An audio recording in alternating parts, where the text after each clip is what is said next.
Hello and welcome back to another episode. Today is going to be an exciting show. It's all about communicating and presenting yourself in the best light possible, whether you're a podcast host, you're getting on stages, or you're just communicating. Maybe you're a salesperson, right? We got to be better communicators. I know when I was growing up, I used to get terrified to get to speak in front of people. I remember in when I tried to go to college, I didn't end up graduating from a college, but I remember when I was going to junior college, I took like a speech class and we had to get up and get in front of the whole class, and I couldn't do it.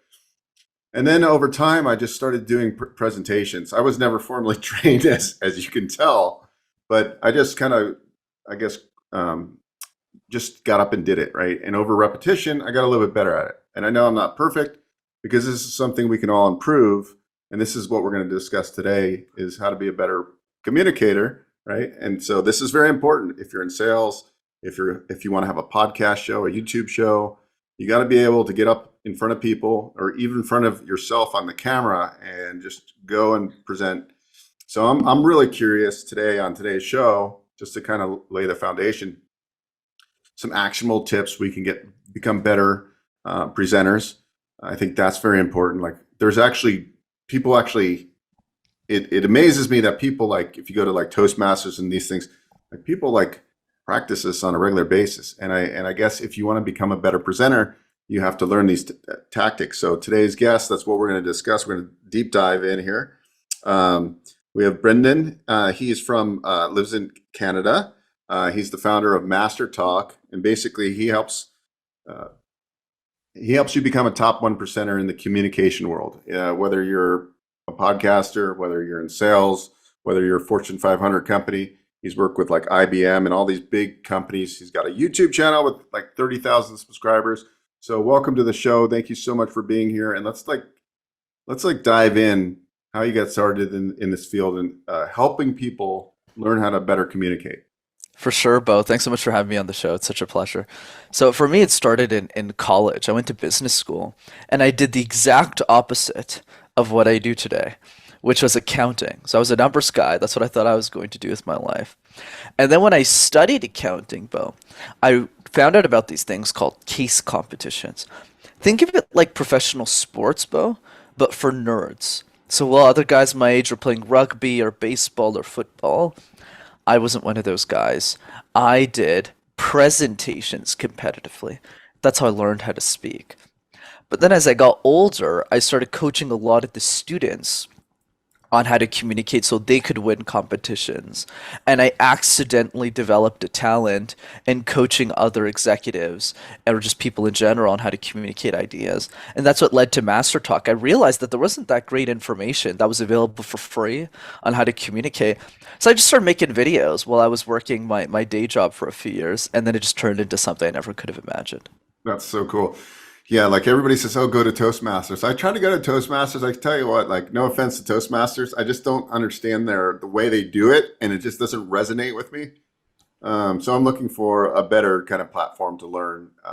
What are some actionable? Where do you start with somebody that to help them learn the communication field? Like, what are the starting points? What are the tips, and what do we do basically? For sure, Bo. Happy to go into that. And one quick comment on Toastmasters as well. So I'm a fan of the organization. I think they're doing great work. I think the challenge and why you didn't resonate with it specifically is because you're a very high performer, right? You're doing a lot of real estate deals. You found a lot of success in your life. You have a great podcast. Whereas the challenge with Toastmasters is it's a lot more about encouraging you to speak versus holding you accountable to a high degree of excellence to get the result. So, for example, as we know in real estate deals, hey, if you make mistakes, it's going to cost you money, right? If you hire the wrong people, you do the wrong deals, your bank account is going to suffer. You're going to feel the pain. But in Toastmasters, it's more about saying, hey, let's just encourage you to talk. So we've already passed that level. So now how do we get to the next level? So for me, communication is like juggling 18 balls at the same time, Bo. Storytelling, body language, eye contact, smiling, and all these different ideas. But if we try and juggle all of them, they'll just fall to the floor and we'll be really overwhelmed. So for me, the question has always been, what are the three easiest balls to juggle with our communication that we can take action on right away? So let me start with the first one. I'll throw it back to you. which is the random word exercise. Pick a random word like light bulb, like ceiling, like window, like wife, like trophy case, and create random presentations out of thin air for 60 seconds. This serves two main purposes. The first one, Beau, is it helps us deal with uncertainty. Life is filled with it. Like, let's say we're meeting somebody randomly at a networking event. We don't know what the dialogue's going to sound like. We have no idea how that conversation is going to go. So if we can talk about avocados for 60 seconds, it's really easy to deal with those conversations. And then the second piece is if we can make sense out of nonsense, we can make sense out of anything. So the drill really is like if we use the light bulb, I would speak for 60 seconds on light bulb and try to make it like as facilitated the best way I can where it sounds good. And so let's practice here. Okay. I'm going to do this on the show here. It's okay. All right. I'll be the leader. You can have me start. So give me any word that you want. Just don't give me light bulb because you already said it before. So just give me another word. Okay. Let's see. Keto diet. Keto diet? Sure. Yeah. Ever since I was a kid, I always hated talking about health. And the reason is because every time I opened my bloody podcasting app, it was always about a health expert. About how I should include a better diet in my life, whether it was paleo, whether it was keto, whether it was just eating an avocado every day. And honestly, Beau, I got sick of it. Until one day, my coach came up to me and said, life and your health is not a rental. You only get one. You only get one body. You only get one mind. You only get two arms, two legs. So you don't want to treat it like a car rental. You have to put in the effort. You have to put in the knowledge or you'll suffer later. So I started really implement. I'm not saying I went on a keto diet or anything, but I did do intermittent fasting and cut all of the caffeine out of my diet. And the reason is because I wanted to live a more fulfilling and thoughtful life. So I ask you all today, for those of you listening to this podcast, and it doesn't have to be a keto diet, what are the small little steps that you can do to advance your health? Because even if you have all the money in the world, if you're not in great health, you won't be able to enjoy. That's it. All right, that was really good. That's See, I definitely couldn't do the same. So I think I would do a decent job, as an untrained communicator. I obviously communicate a lot because I have a podcast. I've done hundreds of episodes, but I've never ever learned communication skills. So I think you can become like a B- student in communication just by grit, I think. If you just practice enough, right? Like you'll never be an amazing communicator. But let's talk about the process of communication, what we can do like with hand gestures, with emotion. I heard you talking on another podcast about emotion. What are these factors that eye contact, obviously? How do we become like, what trigger points there should we keep in the back of our mind as we're trying to communicate our message? For sure, Beau. So let me start with a couple of things. The first thing is, I'm not very special. Just so people know my background here. I grew up in a city called Montreal. For those who don't know, Montreal's a city where you need to know how to speak French, which is a language I did not know. So my whole life, not only did I suck at presentations, I had to present in a language I didn't even know. The second piece is I have a crooked left arm because of a surgery I had when I was younger. It's still crooked to this day. So I always have anxiety, especially when I was younger, when I'd present because people would just look at my arm all the time. And the third thing is you would think that a communication expert studied communication. Yeah, I got a bachelor's degree in accounting, and I started mastering when I was a kid. I was barely out of the womb when I started making videos on communication. So why am I telling you this? I'm telling you this because everyone listening to this podcast is a lot more successful than I am in many different areas of life. So when we go back to the random word exercise, what makes me special has nothing to do with my raw talent, quote unquote, but has everything to do with the fact that I've done the random word exercise 3,000 times. Not 3 times, not 30 times, but 3,000 times. So for everyone listening to this podcast, book 5 minutes in your calendar every day to do the random word exercise. And this is what I tell my clients all the time, Beau. The first 100 times, we don't keep score on how well you do. We keep score on how many times you actually do it. And that's really how we see and get results. That's part one. The second part goes into your question on body language, eye contact. How do we filter through all of that, Brent? So going back to that 18 ball analogy, Beau, the examples that you brought up are more, let's say, ball 5, 6, 7, 8. Because if we try and consider all these things while we're practicing the random word exercise, we just won't do it anymore. So I'd worry about that a little bit later.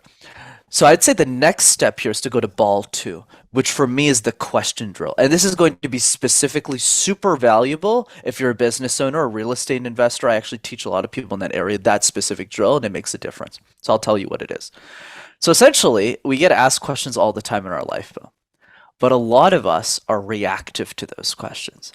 So we wait for the question to come up. So somebody goes, so how many doors does your property have? Or what's your ROIC in your last fundraise? Or like return on invested capital. So they just ask you a bunch of random questions. But when you're getting started, you don't really know the answer to those questions. So you're kind of figuring it out.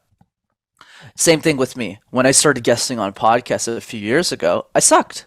It's terrible. I remember some guy asked me, and I still talk too much, but even back then, I remember some guy asked me, hey, where does the fear of communication come from? And I looked at him, Beau, and I was like, I don't know, man. Los Angeles, London, New York, you tell me. So what did I do differently? Every single day, Beau, for 5 minutes, that's all I'm asking your audience to do. I answered one question about my expertise, about the products or the services that I'm delivering. So if you're a real estate investor or an agent on the agent side, those different questions apply to. But if you do that once a day for a year, you'll have answered 365 questions about your industry, and you'll be a 1% producer. That makes sense. I mean, I'm just thinking about the avatars out there that are listeners. Some of them they buy distressed real estate, so they have to communicate with sellers that are maybe going through a divorce, or maybe, they're not happy with the low ball offer that you're making. And you got to have these, I guess in theory, people say difficult conversations, but they don't necessarily have to be difficult if you're trained, right? If you're a trained communicator, this just comes off the tip of your tongue because you've rehearsed it so much. That's pretty interesting. I never really you're breaking it down in a very simple way, systematic, simple, where any Joe Schmo could learn how to do this, right? And it just really comes down to just practicing 5 minutes a day and going, ball 1, ball 2, ball 3, ball 4, ball 5. The ball 8, and then that's when you bring in the hand motions, the gestures, the eye contact, and then by that time you're already skilled and you can kind of like crush it at that point. So I say a lot. I catch that in like a lot of my episodes. I tell my virtual assistant, say, I used to say try to get them, take them out, but now we do so many videos, it's hard to do that. But how do we? And I kind of know what you're going to say, but how do we get these filler words out? These buts, these ums. What's the practice around that? For sure, Beau. I love how open-minded and vulnerable you are, by the way. I feel that's why you've attracted such a great audience to your show, despite how successful you are. So that's awesome. So here's what I would say. So let's go back to the 18 balls. This is why I'm a big proponent of doing one thing at a time. So let's say when we're trying to close our first real estate property, if we try and think about 50 to 100 different things right away from the gate, we'll never even get into real estate. We're like, this is not for me. I don't want to do it. But if we focus on that momentum, or an easier example to digest, like the gym, right? So the gym is like, yeah, you could do calorie counting. You could try and deadlift on your first workout, or you could just commit to showing up 5 times a week. So if we start doing that, then we build up the momentum. So even if we're practicing, we're saying ums and ahs, we're still seeing momentum. Think about the first episode you did on this podcast relative to where you are now. Sure, you might say, I have some challenges, but relative to the first one, I'm pretty sure you're like 10 times better. So that momentum fuels us. Am I right in saying that? Yes, totally. Right. So now how do we apply this to ums and ahs? So now we've done the question drills. We've done the random word exercise. So filler words, let's understand where they come from. Why do we say them? The reason we say them, Beau, is to buy ourselves time. So let's say you ask me a question. You go, hey, Brenden, where do filler words come from? I'll reply with, yeah, oh, yeah, that's what I was trying to say, Beau. So I'm using filler words to buy myself time. So now the question becomes, what do the best communicators in any industry do? Because they're not smarter than us. They still got to buy time. So the answer is now they use pausing to buy time. So instead of going, yeah, they just do this. Great point, Bo. So here's my thought on that. But now, how do we practice this? So how we practice this is tough. Okay, it's an easy exercise, but most people don't do it. But I'll recommend it. It's called the endless gaze. Go to somebody that you would love in your life, someone in your house, stare at them for 3 minutes without saying a word. That's what the endless gaze is. And keep the eye contact on them. And the reason is because we're practicing pausing for uncomfortably long periods of time. So it's very easy for us to pause for 2 to 3 seconds whenever we need to replace a filler word with a pause. That's it. That's good. That's really good. Pause. I'm pausing now. You know, There you go. and it's almost being able to relax and not be nervous and realize that you can pause and catch your breath. And even when you're speaking, it seems like if you end with a pause and not just run into additional sentences, that it's more of a powerful communication. So there's like skills like that on pausing and starting, and then when to bring the emotion in and all that stuff into the conversation. You're listening to the Investor Financing Podcast. We'll be right back after this break. Hi, this is Beau host of the Investor Financing Podcast. I appreciate you checking out our channel. On this podcast, we talk about real estate, investing, financing, business lending, and acquiring and expanding your business. I'm sure you will find some videos here that will help you build your business empire. There's a lot to see. Take your time and make sure you comment, like, and subscribe. Thanks again. Is this something you can teach, coach virtually, like over Zoom in a group fashion? Is it able to, it'd be cool to do this in like a giant Zoom and then have breakout rooms in the Zoom where you could teach like a bunch of people at once. I mean, obviously in person is always better, but obviously you probably have people all over. How do you facilitate these trainings? Yeah, for sure, Bo. So the way that we do it in our business is all of our training's virtual. So maybe only 1% is in person for my higher level CEOs, but for everyone else, for the vast majority of the clients, it's virtual. But the groups are small because I like the intimate access. If there's like 50 people on a call, I mean, the free training has a bunch of people who attend me. There's 50, 100 people on that one. But in my private clientele, we're talking 10 to 15 because I want them to know each other. And it builds that intimacy that creates the results for people. And then we have a group of different pockets of people. Real estate is in there. We got coaches, we got executives there. So yeah, that's how we do it. Tell me a story of one of your students that made a huge transformation and like kind of that resonates with you where it's like you feel fulfilled because you helped that person get where they were able to effectively communicate. Is there a particular story? For sure. I'm grateful. There's so many, but I'll give one specific to this industry. So I worked with a client who was an agent at eXp Realty, and she was really scared to invest in herself. Right? She didn't want to put in the money. But the reason I kind of pushed her a little bit over the edge was because I just asked her, like, what's the average commission that you make off a house in New York City? And she told me what the number was, and I was like, come on, like if you just close one more sale, you'll make way more and you'll create more impact, right? Because you'll stress less about trying to get the next check. You'll stress less about trying to get the next home because you'll be able to build a personal brand. And the comparable that I gave her that I was looking to share with real estate audiences is Ryan Serhant. There's a reason why the guy is selling the most expensive properties in America because he has the strongest personal brand, right? He was on $1 Million Listing and all that fun stuff, but he didn't rest on his laurels. He's very invested in his personal brand. He has vlogs on his YouTube channel. He's got TikTok. He's got everything. And that's why he's getting the result that 99% of producers, whether on the investing side or the agent side, just aren't getting in their companies. And that's really the same idea here is if we start tweaking all of these things, to your point, I mean, you're someone who's already established in your space. You're going, shit, I didn't really think about this. And this always goes back to this quote that I love to share that people can write down, which is if we communicate 20% better than our competition, we will stand out 100% of the time. So let me repeat that one again. If we communicate 20% better, not 2 million% better, just 20% better, we'll stand out from everyone else in the market that we're playing in. So I'll give you a simple example, which is ball number 3. The video message. We hear this all the time. But the problem is not, do I know this? The problem is, am I implementing this? There's so many agents who are always trying to close a deal, and then once the deal's closed, they just go on to the next thing instead of establishing, building a rapport with that client through video messages on their birthday, things like that, because that's how you get the referral business where you don't have any competition. Just people aren't willing to do the extra legwork to get those results. I sent like 70 video messages last Christmas with like a stupid Santa hat that I bought for $7. I put it on my head, and I sent to my 75 top clients, and I got 3 new clients. That's it. That's all you got to do. It all makes sense. I mean, with everything that's going on with technology, the way I'm looking at things, the way I want to grow my brand, my business, I think I like what Gary Vee says. We're all media agencies, right? We start there, and then it comes to communicating our message.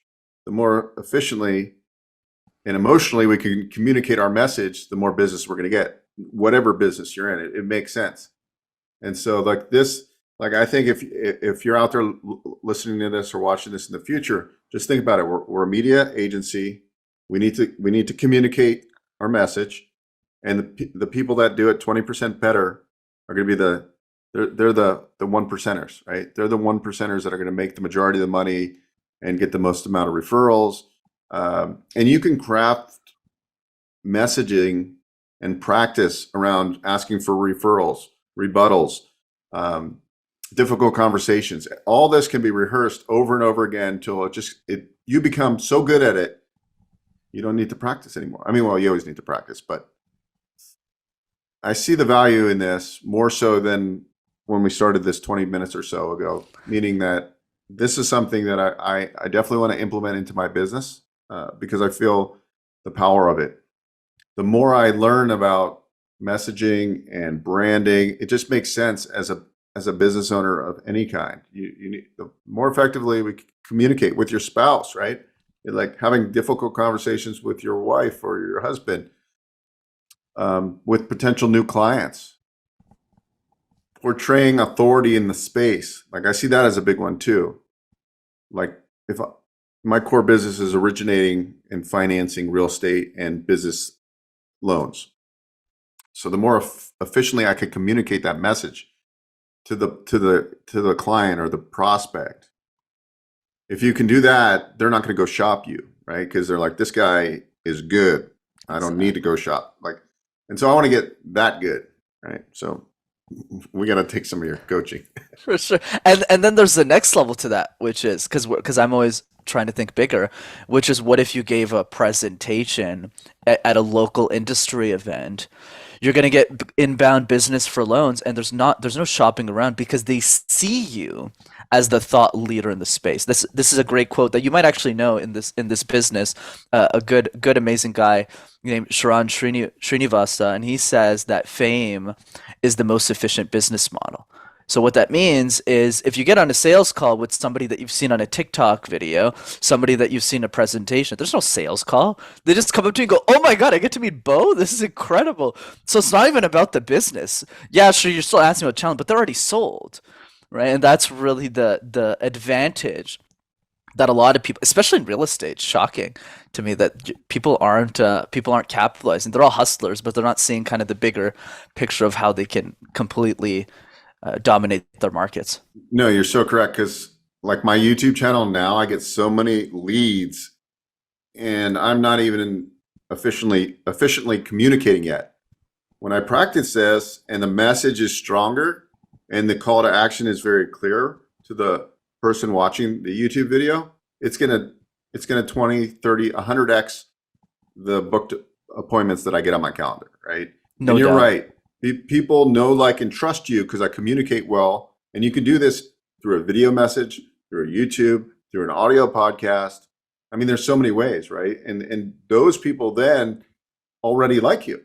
And so that it's easier. You don't have to even sell, like you were saying. You don't have to sell anymore. People are like, hey, I want to go with Beau because he's transparent. He's going to get me. He gives good advice and that kind of stuff. So it all makes sense. It's amazing. I hope in the future, like if I could go back, because when I was growing up, I wasn't a very good student. I didn't pay attention. And now as I get older, I'm 45 now, I'm a lifetime learner, right? I'm always learning. I'm taking courses. This kind of stuff, communication is not, they should be teaching this when you're, 2, 3 years old, ongoing, right? This is important stuff. I think we need to, I always have this vision in my mind to create like a camp, which it's going to be like called like entrepreneur camp, where we teach skills to like people in a camp environment. You come for 2 weeks or a week or a weekend, and you learn like these skills that are going to pay dividends bigger than any other skills you can learn, and nobody teaches it really. So I applaud you for this, and definitely going to be interested in learning more. Hopefully one day. I do have a real estate investor group, so this would be an awesome thing to do, a live practice with those people on virtually. And maybe if you would do that in the future, that'd be so cool. But I'd love to, Beau. You We're- know we're- why? Because you're so open and vulnerable. I love it so much. You're very rare in the real estate world. thank you. I mean, that's kind of a downfall too, is that you're compassionate to others, and when you're in sales, you got to kind of. So I've been studying this. You have to have an alter ego too. You have to, like, when I go on stage, I'm Beau Eckstein, or I'm like, I was just listening to David Goggins. He's kind of a hard ass, and he doesn't resonate with everybody, but I actually like his story.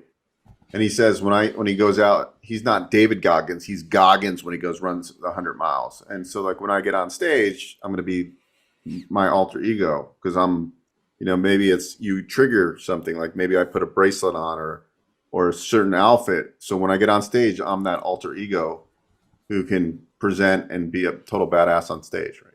That would be the ultimate strategy, is to get in front of people.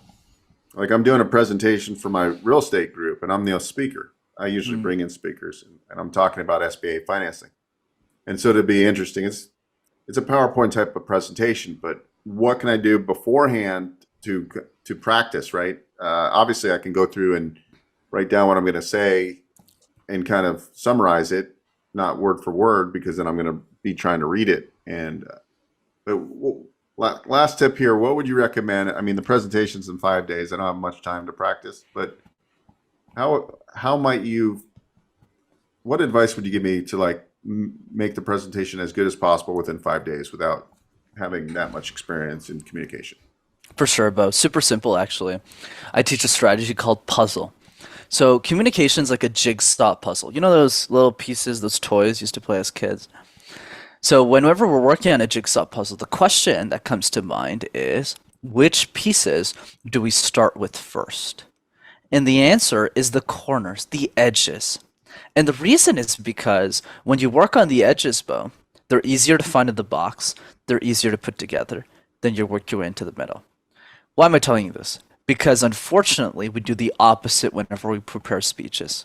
We start at the middle first. We shove a bunch of content in the presentation. We get to the presentation, we ramble throughout the whole thing. Hey guys, my name's Brenden, I'm here to give a presentation.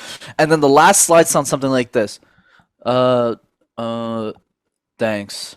So not the right approach. You don't really stand out. Like, what if you gave the best SBA financing presentation of all time, where people are raving after you like Tony Robbins? Like, if you were the Tony Robbins of SBA financing, well, you don't have to be like him specifically, that you'd get so much business and impact. So how do we now play that into puzzle? The next time you're practicing a speech, you can literally do this today. It'll actually only take you 2 hours. You don't even need 5 days. Is start with the edges first. Just think about your intro, Beau, and everyone listening. Not the whole speech, just the intro, the first 2 minutes. Because if you lose them in the first 2 minutes, they're not going to listen to you. They go, oh, it's just one of these presentations about SBA financing. So the first 2 minutes, make it perfect. Present just those 2 minutes 25 times. Not 2 times, not 3 times, do 25 times. Once again, won't take you that long. Take you like an hour. Same thing with the conclusion. What's a great movie with a terrible ending? Last time I checked, terrible movie. Same thing for that conclusion, and then tackle the middle. So if you do that in that specific order, you're going to improve the efficiency and the effectiveness of your presentation. And if you want, as a bonus tip, for the first 2 minutes, you could just start with the personal story. How did you get into SBA financing? Why is this a passion of yours? maybe it was from a childhood you always loved counting money or something like that. I don't know, and there, or maybe your dad didn't get the loan he needed to make his business work. That's the stuff that gets people excited to hear from you. Yeah, that's awesome. You know, it's amazing. It was pretty simple advice, but I didn't think about it. And when you said it was like, oh my God, the light bulb, going back to the light bulb, just went off. So awesome. Where can people follow you and find you? For sure, bro. So great to be on. And then a quick point of that I'm happy to talk about where people can contact me is the whole idea from Alex Hormozy, which is it's so simple, nobody does it. It's so simple that nobody does. Even today, as people listening to this podcast, I feel you're going to implement this. People listening, I bet you 95% of people are not getting the main takeaway, which is, are we booking 15 minutes in our calendar every single day to do all 3 exercises? Random word exercise, do this with your kids, do it in the shower. It takes 5 minutes. Question drill. Pick one question. Make a list of all the client questions you're getting and just tick them one at a time. That's why I'm good on podcasts. Not because I'm special. I've just done this 1,000 times.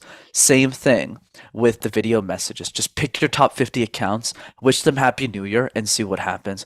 So for people to keep in touch, 2 ways to keep in touch. The first one is go to my YouTube channel, MasterTalk. You'll have access to hundreds of free videos on how to speak.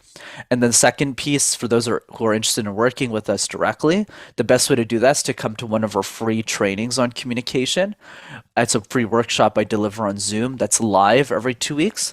And you can jump on one of those calls at rockstarcommunicator.com. Awesome. This was really, really good. Really good. It's a great way to start a Friday morning. Actually, I went to the gym, so I'm a little fired up already. But this is just really, this made it clear to me the direction where I need to go, which is become a really, really good communicator. And anybody out there, if you are watching or listening to this in the future, obviously communication is your next step to reaching your success platform with whatever you do. With relationships, not just business, guys, it's life. It's everything. How you communicate is everything.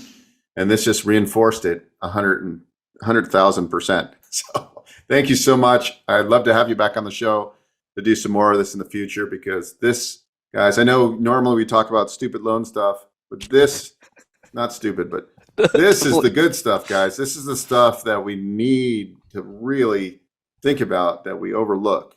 And this is, Now I'm in the back of my mind, I'm thinking more about how I'm communicating. I never thought about that before. Now I'm thinking about how I'm presenting myself.